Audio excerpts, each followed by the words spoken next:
So to close out our time together, it's fitting that we hear from yet another voice outside of our normal sort of criminal justice community, which is gathered here together today. We're very fortunate at John Jay that Jules Kroll is the chair of our foundation board. If you know the name Kroll, you know the sort of the industry that he has built in the sort of investigation space, worldwide industry. But he decided to sign up with John Jay now 9 years ago to help me and help the faculty and the staff here build this institution into what we know it can be. The board that he's helped create has been phenomenal. We just, a year ahead of schedule, completed our $50 million campaign. Much thanks to Jules and our board. We're about to launch another campaign that I know will be bigger than that. But Jules has asked for the opportunity just to close us out and to bring a very important message to this group. Please join me in welcoming my good buddy, Jules Kroll.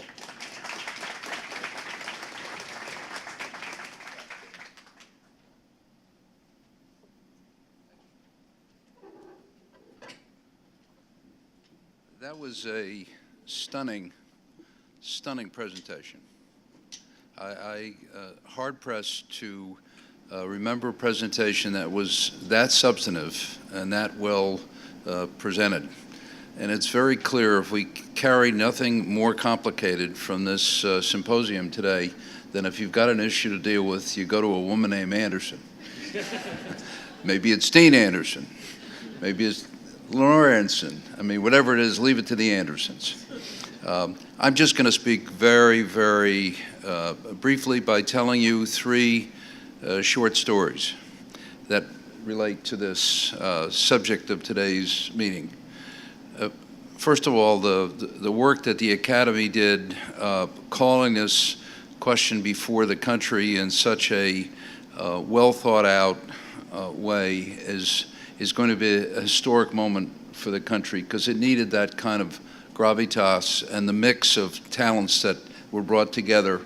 And I can only imagine the negotiations that took place with people coming from different perspectives and different points of view. So, three short stories. As we have tried to lend a hand in Jeremy's reimagining John Jay as an institution, we wanted to make sure that we did whatever we could to have a board that was reflective of not only our community, but also a vision of the future that those of us who were there to lend a hand to Jeremy at the beginning would be completely consistent with that. One of the things we did was to spend a lot of time trying to make sure we had people from the African American community and the Latino community. As those of you who haven't been to our school before, you realize that our population is not, is not a typical population in terms of what some people manage to imagine are college campuses.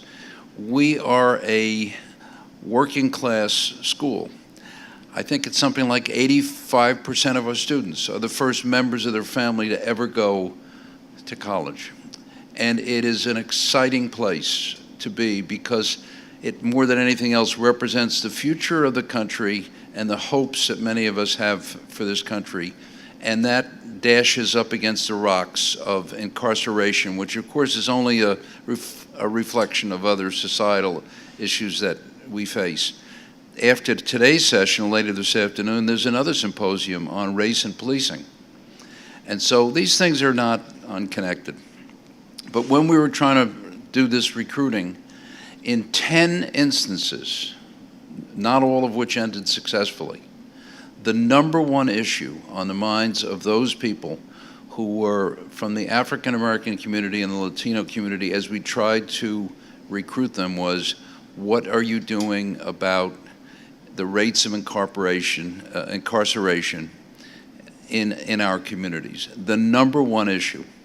And it took us a while to have a somewhat more reasoned and effective answer. And some of those recruitments were unsuccessful because we didn't really have the answer. We hadn't thought enough about it, and we weren't good enough. That has now changed. Our board, at our last board meeting is making this issue for the next 10 years one of the 3 issues that we will focus on as a board. We consider it to be that important. And the people on our board are what you might expect. There are lawyers, there are some business people, there are some people from academia, there are people who have been involved deeply and for a long time in public service.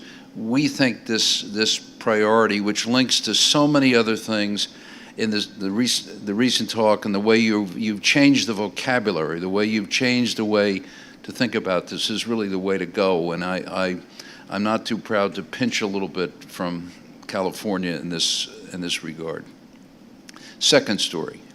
I took 2 years ago, I took my 9-year-old grandson down to a place where I used to work very briefly, the Manhattan DA's office, when I was a young lawyer. I was there for a very short period of time, short and undistinguished as well. And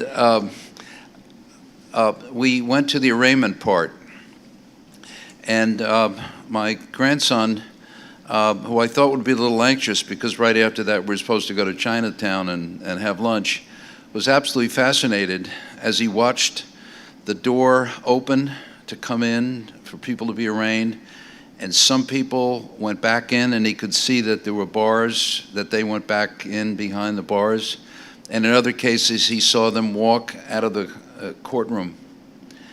And he started to ask me questions while we were sitting in the courtroom.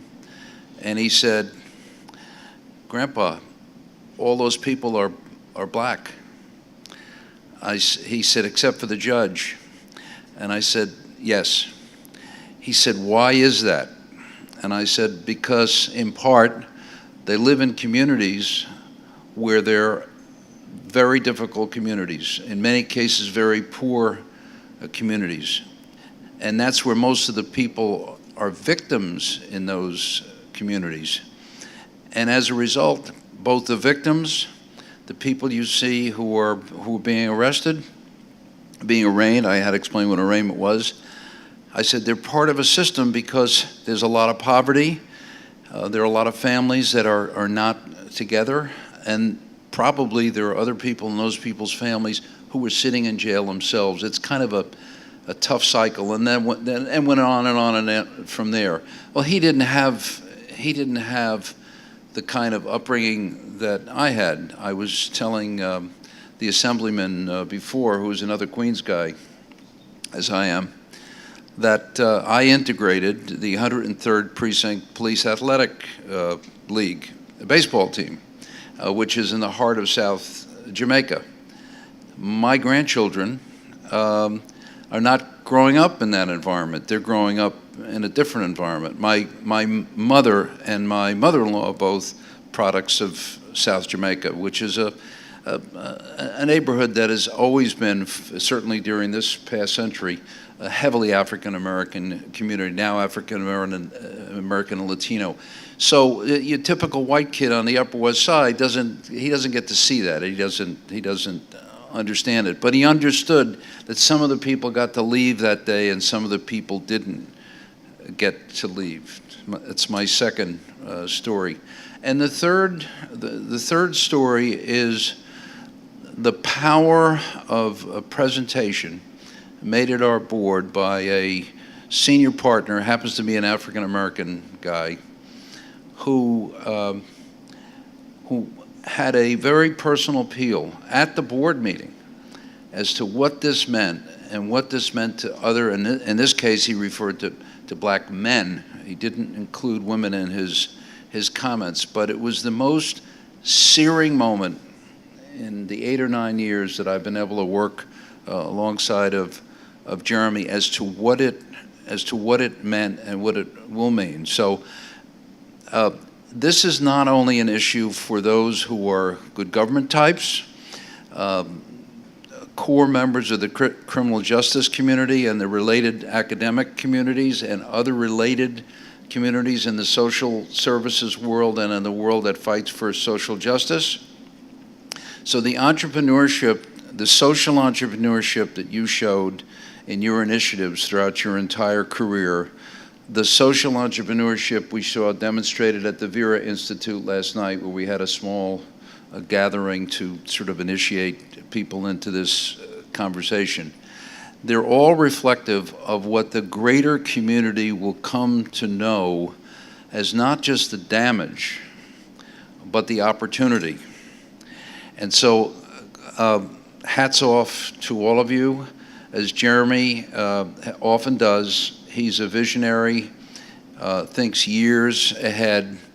He's a great convener of people because he's respected and trusted. Welcome to our home, and may there be many other productive follow-up sessions to turn this into a reality. Thank you.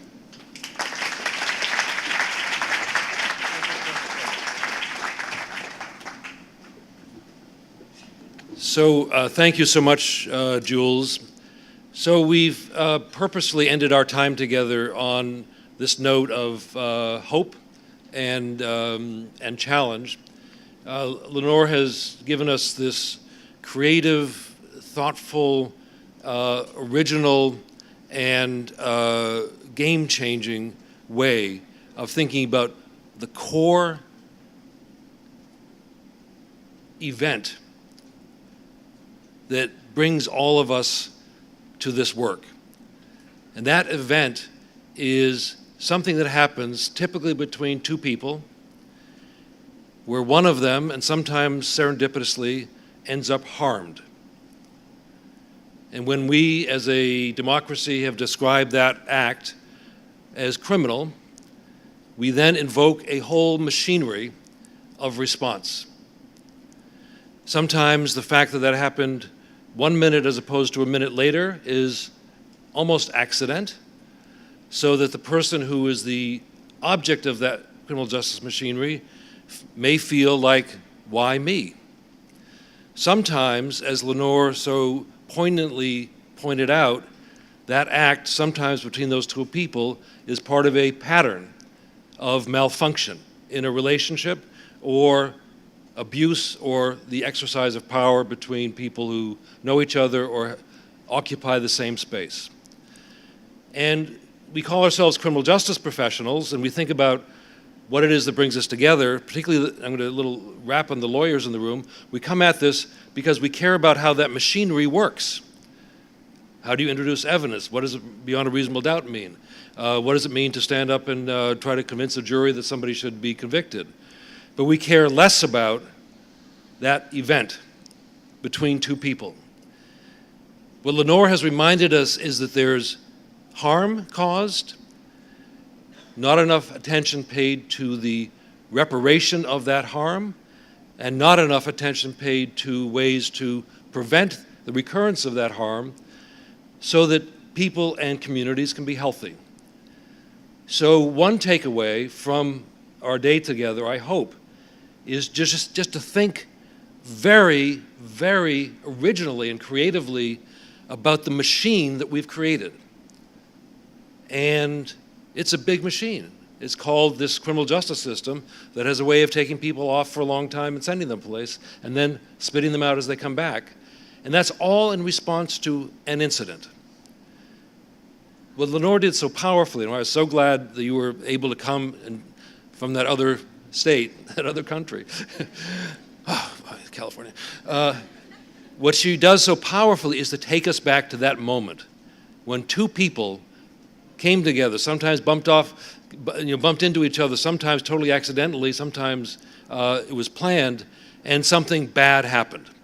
And she forces us to ask the question, what should our response be to that harm and that event and that behavior seen from both sides of the interaction? And it took us a long time today to mention victims in this discussion. Thank you for making that central to your discussion. But I think one of the takeaways from Lenore's talk is both to remember victims, but to bring us back to that event and to think creatively about how that event can be responded to very differently in ways that leave both parties and the larger society feeling that, and remember the second word in her organization's name, that justice was done, whatever justice means. But I don't think justice means sending somebody to prison for the rest of their lives when that doesn't feel right. Somehow it does, just what we've done just doesn't feel right. So we can do a lot of tinkering, and tinkering has to be done, and that's hard. We can do a lot of reform work has to be done, and that's hard. We can't just go off and dream in the corner.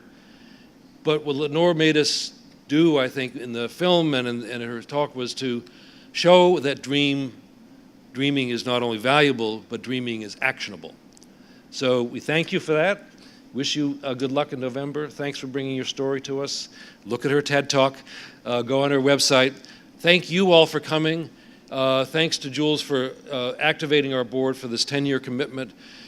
We are here for the long term.